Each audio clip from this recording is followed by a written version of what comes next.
I'm going to do a disc golf spin die for free using an Ultimate disc. I have my disc and I have my die here and some duct tape. And then I also have a flattened marble, one of the little gem pieces that I just found in the house. You just need to center it up on the disc, just finding the center in the back of the disc, and then just tape it to the top of the Ultimate disc with a little bit of duct tape. And that just gives you something for the disc to spin on. Sticks out just a little bit from the center, and that's how we spin it. All we need to do is take the duct tape, put pieces of duct tape on the inside of the disc, and then we're going to take our golf disc and center it. I also thought that maybe poster putty might work well, that you could be able to change where the disc is if you needed to recenter it, but the duct tape would also let you recenter it.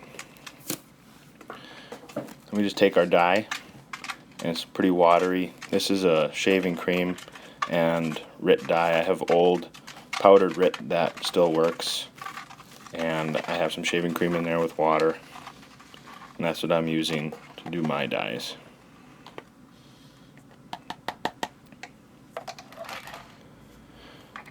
We just need to spin the disc, and actually we don't need that much speed on these.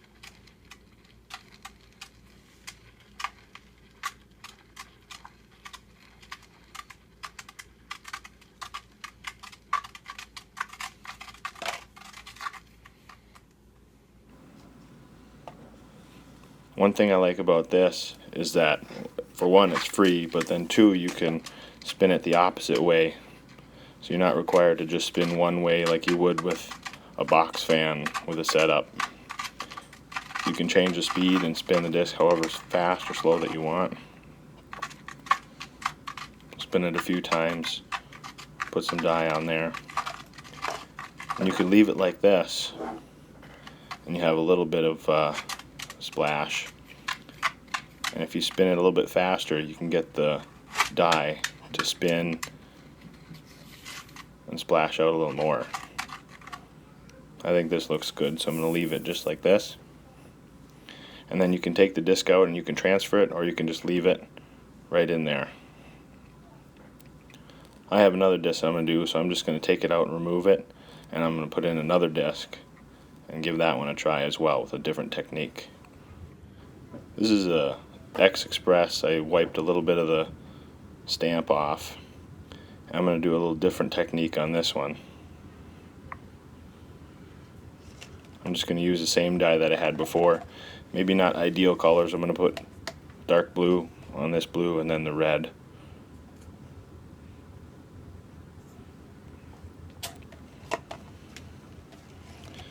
I've seen this splash technique from the center of the disc. I really liked it. I've never done this one before, but I wanted to give it a try.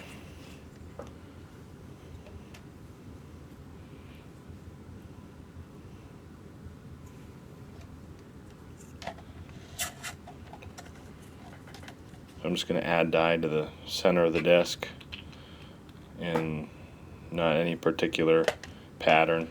I'm going to give it a spin.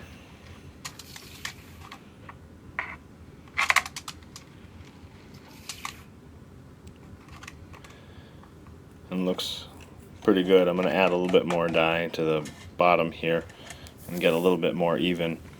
That's the nice thing about this. You can add some to it. You can change it a little bit. You spin the disc however fast or slow that you want.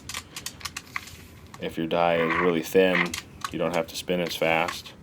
If your die is real thick, you can really spin it hard.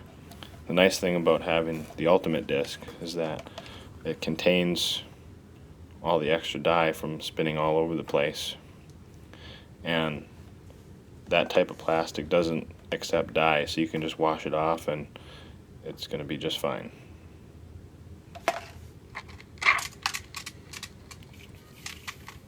I think we'll leave this one just like that.